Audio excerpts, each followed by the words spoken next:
Okay, good morning. Good morning. Welcome, ladies and gentlemen. Well, for the IEB, it's a true honor to have the presence at our center of the Professor Michael Porter. He is the leading authority in the field of competitive strategy. Michael Porter is also a professor at Harvard Business School, one of the most prestigious centers of education in the world, more or less like the IEB, of course. Okay. Well, I want to send to you, Professor Porter, our kindest welcome, and I am sure that our students will take advantage of your lesson and enjoy your speech. And I am sure for this because we know that your studies and publications are very, very famous around the world. And mainly because we know about your capacity and brilliance of your speeches. Well, in fact, throughout the history of strategy, there has been many important protagonists. Julio César, Napoleón Bonaparte, Hernán Cortés, Pedro Sánchez. It's a mistake. He's a prime minister of Spain. He's a very amazing person. Okay, but in all seriousness, all of them were brilliant, intelligent, if not a bit bloody. But fortunately for us, our guest today is also brilliant, intelligent, friendly, not bloody, I hope. Well, for that reason, as we said before, we are very thankful and honored for your presence here today. Well, I don't want to prolong my words. I only want to repeat our welcome to the Professor Michael Porter and request for him a strong round of applause. Thank you very much.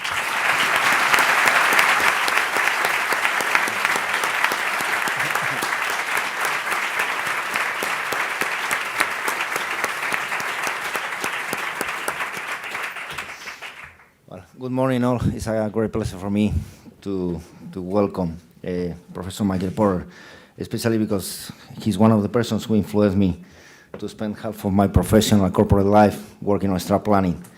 Then, thank you very much, Prof. Porter. Well, actually, Federico, who is joining us today, and myself, will ask Professor Porter some questions for him to illustrate us with his knowledge. And then, if you want, we can start with the first one. Professor, we have seen across the time how corporations' KPIs evolve, and then from free cash flow to EBITDA, and then to economic value. What is, on your view, the correlation in between them, and why economic value is more attractive for management purposes? Well, I'm not sure I would buy the fact that economic value is the right measure. Economic value, as I understand it, it's used in different ways, but it usually means value to the customer, what the customer will pay. And that's part of value, but the question is, how much does it cost to deliver that value? So you got to look at how much the customer will pay versus how much it costs to deliver, and that then should be the metric. And that's basically profit. So I think trying to do those calculations is a little bit complicated and maybe a bit confusing. I think that we believe that the most fundamental measure of success of a company is various measures of return on capital employed. That we can't just worry about the profitability, the margin. We have to capture the utilization of capital. And one of the things that we see today that has become really a very prominent driver of value is what's called asset light. You've probably heard of asset light strategies. That's where you find creative ways to reduce the amount of assets required to actually deliver your product or service. For example, Apple is legendary at this. What they do is they stretch out the payment to their suppliers essentially longer than it takes for the payment from the customers to come to them, so they actually can operate with negative capital. And when you have an asset-light model like that, you get very high multiples in the stock market. Amazon is a little bit like that as well. So now there's some other good concepts. I mean, I think EVA is a pretty good measure because it really does take into account not just the profitability, but also the cost of the capital. So I think any good measure has got to recognize both. It's got to capture profitability and the difference between price and cost, but it's also got to capture the capital employed. And I think if I were studying a company, I'd be looking at multiple measures. I'd also be looking at market capitalization, how the stock market is valuing the company, which has to do with how the investors perceive the value. And I think all those things, if you compare them and look at them at the same time, you can often get real insight into what's going on in the company and hopefully how to improve it. So it's a very good topic, and there's this constant quest for the magic measure. And there is no perfect measure. It does not exist. It's too complicated. So I think you need to use multiple measures to actually understand. Thank you very much. Professor. It's a pleasure to be with you here. My pleasure. For senior managers, strategy formulation addressed towards value creation would have different focuses. The objective could be to expand revenue opportunities by entering a new market, deciding a growth strategy for a certain product or a certain market, or by focusing on business diversification strategies. How do you develop a strategic business framework based on value creation? Well, I think that's a whole course, which we don't have time for today, but let me just make a few comments there. I think that the first thing that you have to do when you develop a strategy is the management team has to be aligned on that strategy. You can't have different management team members wanting to think about strategy differently. They have to come together and reach a consensus. And this is sometimes challenging. This person in finance wants to do this, and this person in marketing wants to do this. But ultimately, any strategy has to be a unified, integrated way of competing that all functions can buy into and do their part. A strategy is holistic. It's how you put the marketing together with the production, together with the service, together with the branding, together with all the pieces of the business. So every manager has to be aligned with the overall strategy. Now, the key ideas in strategy really consists of two pieces. One is a unique value proposition for the customer. All strategies have to have a different, distinctive way of creating value for the customer than their competitors. If you're trying to compete value in the same way, you have sort of a zero-sum competition. You're both trying to do the same thing, and what happens is your price goes down, and actually the customer doesn't have any choice. The customer only gets one thing. A good strategy starts with a unique value proposition. Do you want to provide, do some customers want more service and more support? Other customers don't need it. Those are two different value propositions. And when you're developing a strategy, the idea is not to copy somebody else. The idea is to find a group of customers that have not been served well and design a value proposition for those customers. All great strategies look like that. So the value proposition is really what customers are you serving? A good strategy chooses the customers. It doesn't just inherit the customers. It chooses the customers the company wants to serve. Because you can't serve all the customers equally well. You can't meet everybody's needs. The needs are different. You've got to figure out whose needs you're going to try to meet. So always think of strategy as you get to choose the customers, and rather than just who shows up. You've got to not just take whoever comes and try to serve them. You've got to try to identify who you can serve uniquely well and find them and access them and persuade them that you're the right player. So that's the value proposition. The second part of a strategy is a unique operating model, or what I call the value chain. To deliver a different value proposition, you've got to compete in a different way. You've got to do marketing differently, production differently, service differently. All the parts of the value chain need to be adapted to actually deliver on whatever unique value you're trying to deliver. So again, there's, we teach strategy at HBS, and I've taught that for many years, and obviously we teach by the case method, and strategies, there's no one formula for strategy. There's some principles, but the essence of strategy is doing it differently than somebody else. So strategy is, you've got to invent a strategy. You can't just copy somebody else's strategy. And so those are some of the key ideas. But I do want to come back to the idea that as you go through the process, you're going to have a management team, and different people on the team are going to have different ideas. But at the end of the day, you have to be aligned. You cannot succeed if different managers in the company are pursuing different strategies, or if they're fighting over what the strategy should be. I see that all the time, and it just never works. So, because strategy is essentially holistic. It's about putting all the pieces together across all the functions of the business into a kind of coherent view of how to deliver for this particular customer group or that particular customer group. Excellent, thank you very much. Well, coming back to 1985, you introduced in your book Competitive Advantage the concept of the value chain, you just mentioned it. And then looking at the competitive advantages, we have basically two options: to set yourself apart of your competitors or to have a lower cost base. And then to combine both strategies at the same time doesn't look like easy though. And how is it possible to achieve though through the value chain analysis?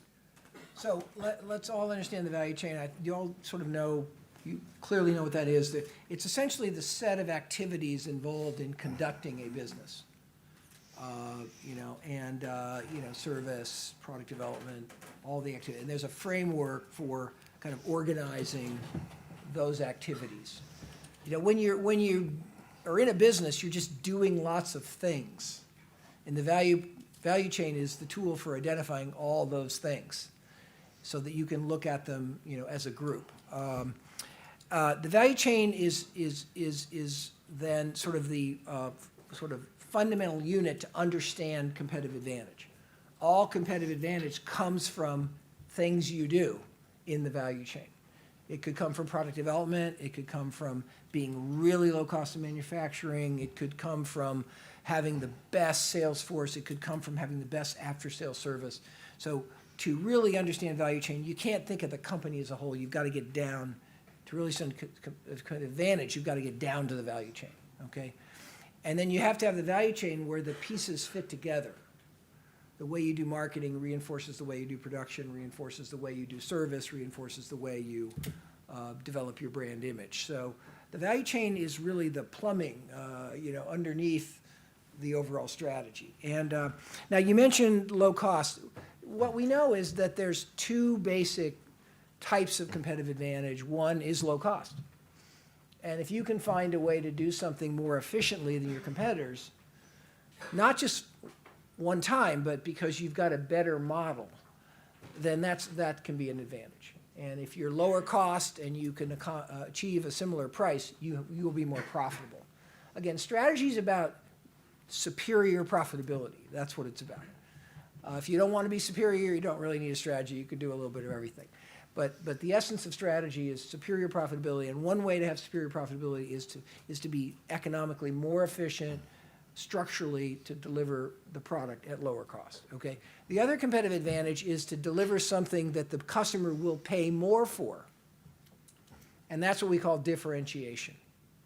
To produce a product that people value more because that product will help them be more effective at what they do or in their business. So, there's lots of examples here, and it would take maybe too long to talk about some examples, but you can probably all think of companies that are just really low cost, and they pass that cost on, maybe a little lower price, and the product is okay, it's not unique or anything, but it's good enough, and you really like the low price. So, Ryanair in airlines. I mean, I won't go on Ryanair. I hate it. The service is lousy. The airports you take off from are lousy. I don't want to do that.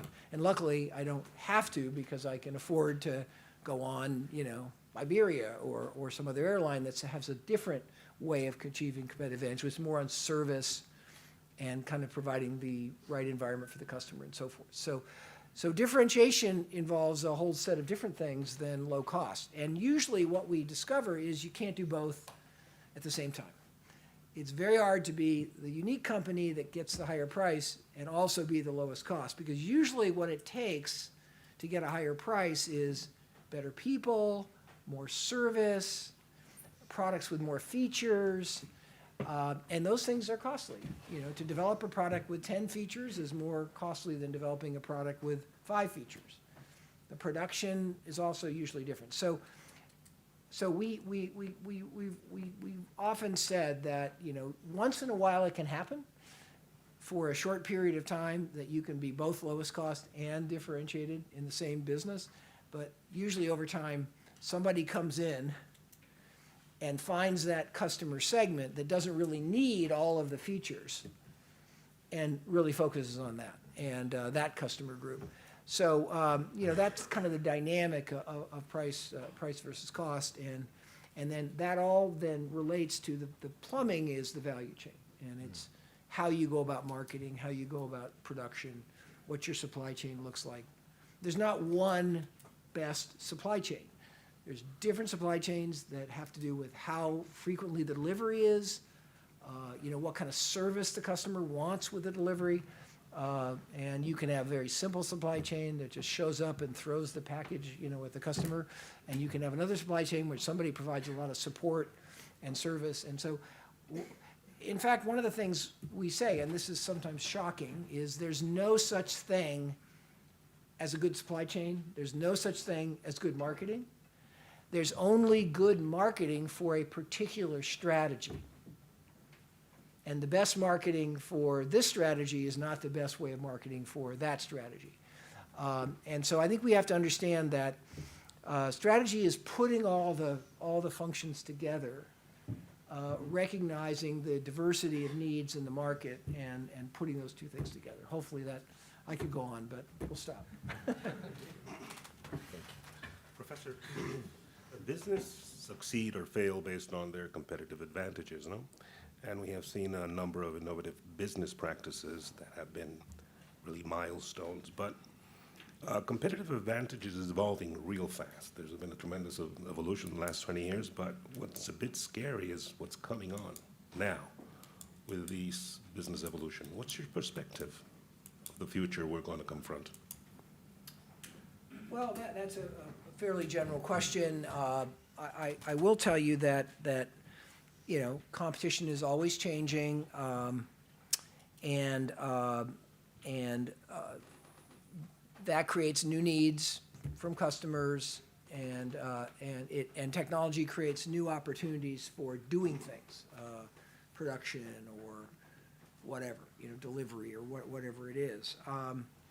And what we see is this constant search for something unique, because that's what allows you to succeed. And that unique could be better and higher price, or it could be just what you only need, not buying too much. Therefore, it can be lower cost.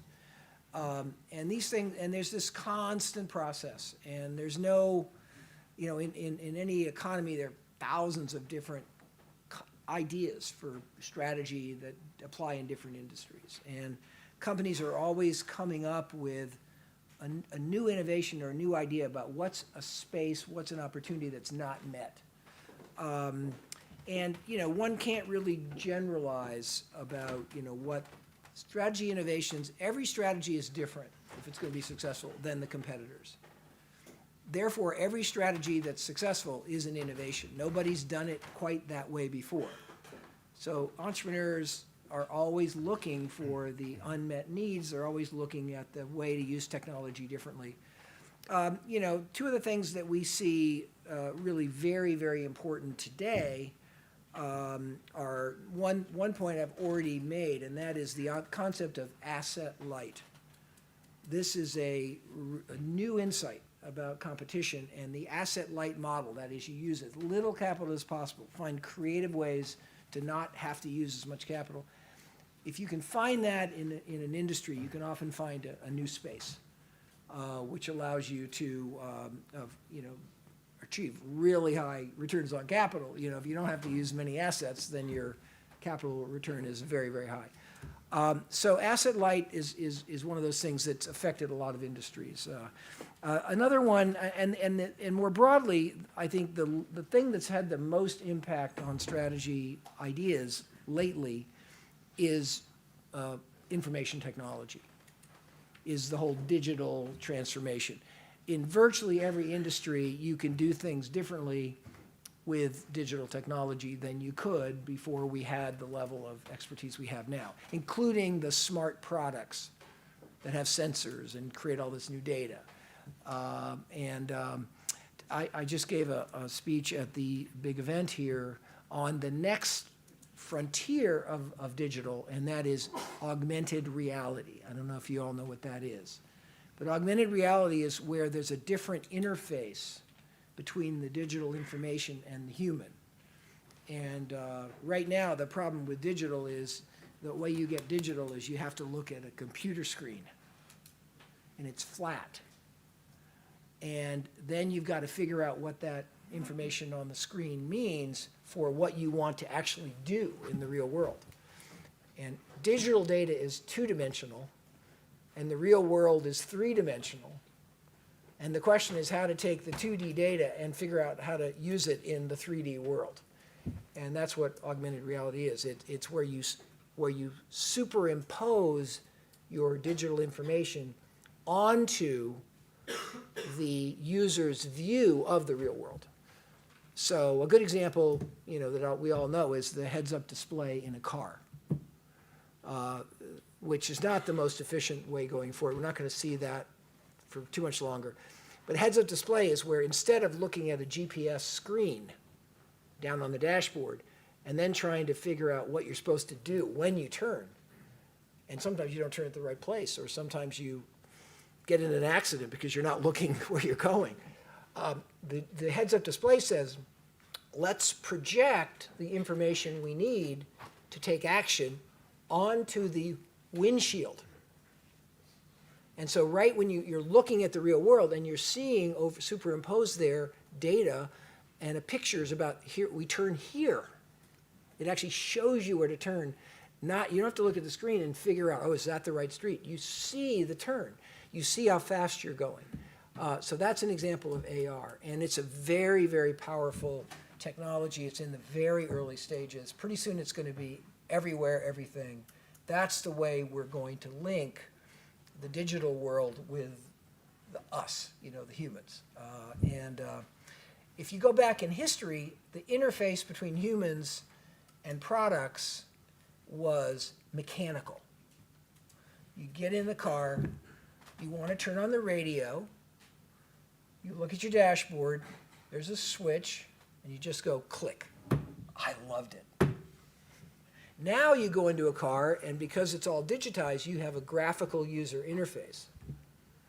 And you've got all these buttons and stuff, and frankly, I can never figure out or remember how to turn on the radio.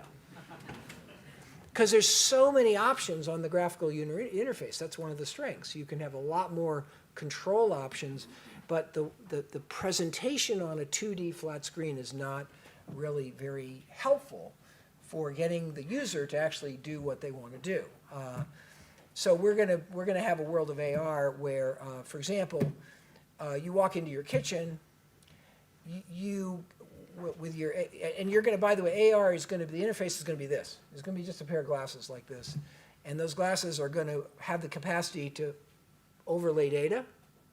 And they're also going to have the ability to listen and to talk. So you're going to walk into your kitchen. You're going to look at your refrigerator. Your refrigerator and your glasses are going to recognize your refrigerator. And then the refrigerator is going to start communicating with you, and it's going to show you some basic information. The refrigerator's at this temperature, everything's working normally, And then, you might say, well, do you have any milk? And your refrigerator will say, no, we ran out. But it'll say it through this digital information. It might even speak it. So the way we're going to interact with everything is going to be through this mechanism. In fact, and this is a radical thought, don't freak out, smartphones may be obsolete. Smartphone is a very inefficient typing and looking for what you want, as opposed to glasses that connect to whatever it is that you're interested in and need information to do. So we may, and that's why Apple and these companies like Apple are literally in a panic about augmented reality, and they want to try to play in that world. And so right now the big race is about the glasses. Right now we don't have real light glass. We have HoloLens. Have you heard of HoloLens? That's the Microsoft. It's kind of a headset. It's like having a diver's mask on. It's heavy. It's sort of like goggles. You can't see. The field of vision is restricted, and that's the current. The current way most people do AR is on a tablet screen, and but that's very cumbersome. The current headsets are like HoloLens. They're still cumbersome, but what we're going to do is something's going to look like this. It's going to be the glass. You just wear it all the time, and they'll have the technology built in that they can connect with the digital world and use it whenever you need it. And that will be great because I guess you can look at your emails over your glasses if you feel like it. But hopefully we'll not pay so much attention to emails every second. We'll be focused on what can we be doing that's useful, and how can we use technology to do it better. So those are a few thoughts. Well, vertical integration merges businesses that are at a different stage of production. And then can vertical integration be a form of shortening the value chain to the extent that it removes significantly stages from the value chains or shift them to a new type of participant in the way that changes how value is created and captured? Well, vertical integration is an interesting, interesting topic that we've been debating and thinking about for a long time. I don't think vertical integration is either good or bad. It can be good, it can be bad.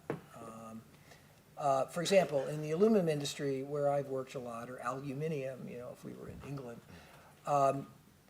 it used to be that the firms were all vertically integrated, all the way back to the mine, and then they did the mining, and then they did the bauxite and the smelting and all that kind of stuff, and then they had their own marketing, and so there's a full chain. Everything you could do in that whole field was done by the aluminum company. What we learned fairly quickly was there was really no advantage of being vertically integrated. If you were just really good at each stage, you didn't have to put them together. You could just find a supplier who was really good at, the mining part and buy high quality, low cost ore from that person, and then some of the parts of the value chain you would do internally, depending on your capabilities, but you would outsource the rest. And whereas in other industries, you can't make things really, really efficient unless you actually control the various stages, and you can achieve the synergy across the various things in the value chain. So vertical integration is it's something that and as things change, sometimes you want to be more integrated, sometimes you want to be less integrated. And one of the things that happens in industries is we see sort of a cycle, more integration, less integration, more integration. And that depends on the technology of the day, the cost structure, supplier base available. So vertical integration is a very difficult topic, and there's no generalization about it. It's every case is different. And again, you're looking at whether integrating something in the same organization and being able to align it very, very carefully from one stage to another really gives you an advantage, or whether actually you want the best person at each stage to do their thing. and then kind of take advantage of that. That's the basic issue with vertical integration. Thank you. We're over the time, so if you could go to the No, it's not. last question? Okay. The last question. What factors associated with shared value lead the success of companies in international markets, and how does shared value impact on those companies? Well, I don't know if anybody here has been exposed to the concept of shared value. This was an article that I wrote with Mark Kramer and published in the HBR in 2011. And I had been interested in many years, as had Mark, on what's the best way for companies to actually benefit society, okay? And there's been a long history of, kind of corporate efforts to engage in society, which are good. There's been a long history of companies that have not engaged very well in society. In fact, they've made society worse, through a variety of practices. But I think what we've learned is that, the most powerful way for companies to engage in society is not philanthropy. Philanthropy is just giving money. Most corporate philanthropy is you spread your donations across many different problems and causes and NGOs. And it's good, and we recommend, companies should have a philanthropic program because we all should give and we all should share. But ultimately, the impact a company is going to have through philanthropy is very small. Even the Gates Foundation says our money for the problems of the world is a drop in the bucket. We're not going to solve homelessness. We don't have enough money to solve homelessness because it's a gigantic problem. It's very complicated. So, so philanthropy, I think, is where we started with corporate impact on society. Then we moved to corporate social responsibility. And this was the idea that you should be a good corporate citizen, you should be sustainable, you should participate in your community, volunteer, things like that. And again, I think that was a step forward. You should obey the law, you should abide by ethical standards, you should have a diverse workforce. Corporate social responsibility has a lot of these things that we all know are good things. And the social responsibility movement was to get companies to raise their standards to be, responsible in each of these areas. I think that's been a good thing. We encourage everybody to keep doing that. We can keep getting better. But corporate social responsibility is really about compliance with kind of standards that have been set, and also about image and being viewed as a good company. The trouble we have with corporate social responsibility, and I'm not saying stop, but I'm just saying just realize this, it's not going to have a very big impact. It's not going to solve any of the big problems of the world. Yes, you may have sustainability in your company, but that's not going to solve the environmental issues of overuse of resources, okay? Every company can do a little tiny bit, but if this is just being responsible, then and if you're checking the box. Right now we have this whole system of ESG indicators, environment, social, governance. Companies now get rated on these indicators, and it's good to have a high rating, and investors sometimes want a company that's highly rated, but the high-rated companies are not changing the world because they're checking all the boxes. They have a sustainability program, they're trying to have more renewable energy. They go through the usual suspects of things that you want to do. Shared value is different. Shared value is where you identify a social problem where your company touches that problem through your product, through your value chain. Shared value is about making a social impact in focused areas with a business model, not a charitable model, not a reputation model, a business model. If you can come up with a product that's the most environmentally powerful or best working environmental product in your industry, you can make money doing that. Sorry, tobacco could fit into it? The tobacco industry, the product is never going to be shared value. So the tobacco industry's got a problem. They can do some shared value in the way they operate, in terms of, they can operate in an energy efficient way, they can save water, they can reuse land, they can do shared value things in the value chain, but their product is the opposite of shared value. It's a product that serves the company's profitability but actually harms the customer. And you know, we got to stop that. There's a lot of that that's happened. But shared value is about finding ways in which your company in your business, given what you do, can actually tackle an important social issue, whether it's poor education, or whether it's health, or whether it's environmental issues in particular fields, or whether it's lack of affordable housing, or whatever it is. And build a business model to deal with those social issues. And the magic of shared value is, if you can do that, you can infinitely scale. If you can help one person, you can help 1 million, because you don't have to keep getting more money from the government or more donations. You know, it's a self-sustaining way of social impact. So I've just scratched the surface there, but I think the shared value concept was, I think, first of all, a next step in thinking about how to be more effective at corporate social impact. But it also represents, I think, something much more than that, because what we're finding is that the competitive advantages now that are obvious have already been thought about. That actually these shared value-based strategies, serving a customer group that's never been served before, but finding a way to do that at a profit, maybe a low-income group.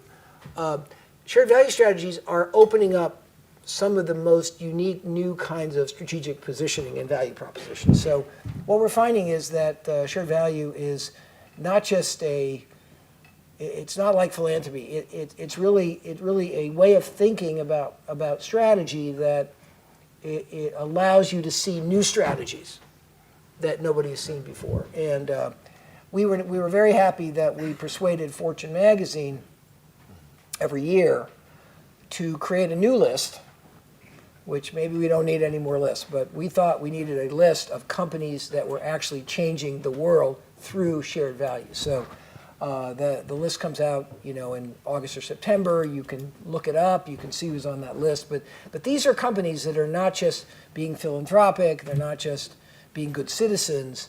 They're actually really moving the needle on renewable energy, or on, you know, health for low-income people, or nutrition and food.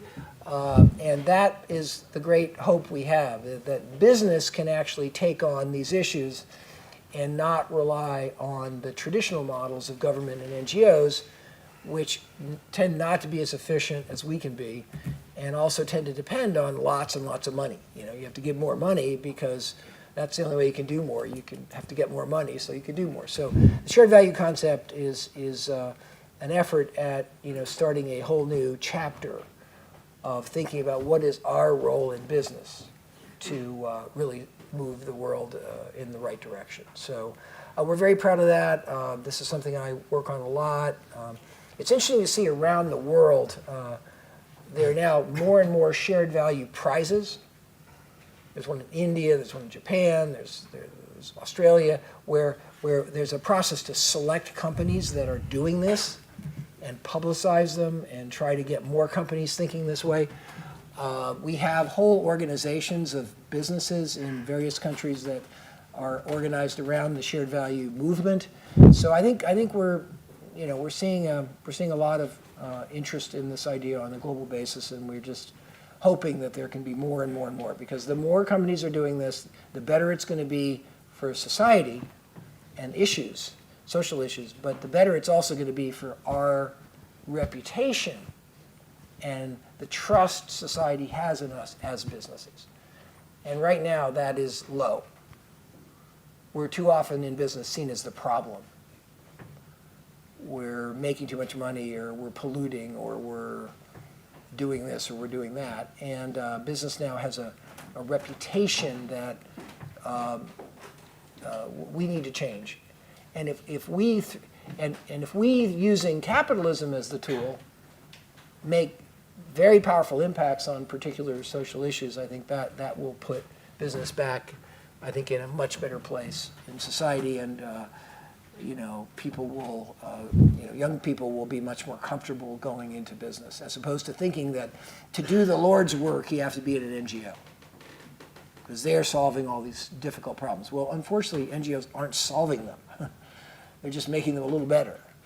Whereas if we in business can invent strategies that are profitable, we can actually solve things because we can scale. So anyway, that's the concept of shared value. That was more than you were probably expecting, but you can tell that I'm very interested in this. And I have just a last personal question. We have seen that private consumption in the last few years has been the trigger for GDP growth. Which? For GDP growth. What's the trigger? Private consumption.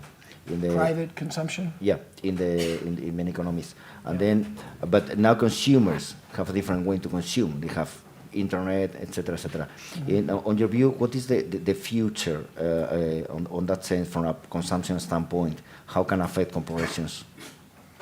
Well, I think we should keep inventing better and better ways for consumers to access whatever needs they want to meet. And so, and the more effective and more efficient those mechanisms are, the better I think will be, and it'll be good for consumers. Consumption tends to be the biggest, tends to be the biggest part of GDP. It's just personal consumption. And to have sustained improvements in consumption, people have to have jobs. They have to have a decent income. They have to be hopefully having opportunities to advance and get promoted and so forth. So I think the biggest threat to growth in economies right now is the fact that we see a lot of countries that are struggling in terms of many people having the resources and the job opportunities to actually consume. They're just hanging on. And in our country, we have a lot more inequality. We have a huge number of people that are not even though our unemployment rate is low, the way they calculate it makes it look low. But there's a lot of people that are not really productively in the economy, and they're not earning a decent living. They're not earning enough money to pay for their lives. They need public assistance. So I think we need to, and that's because perhaps economic policy is not creating competitiveness and opportunities for all the citizens. So, which is happening in our country. So I think consumption is rooted in the resources to consume. And it all starts with a healthy economy, with a competitive economy, and the ability for every citizen to be part of the productive workforce and to work productively so they can earn a decent living. And if that happens, consumption is going to be the engine that drives economy. Government, borrowing money, all those things are very dangerous. What we want is to create a better situation, better lives for all our citizens, and if we do that, then I think that's the foundation for an economy that we want. So, good. I guess we're probably out of time or over time, but thank you for having me. It's great to be here, and hope all you students, become the solutions to all the problems that we can all see in front of us, and you have a different mindset than the traditional politicians have, and the traditional folks in thinking about the world. And I think we have another generation that's really quite different coming online, and that's a great hope that we all have. Thank you.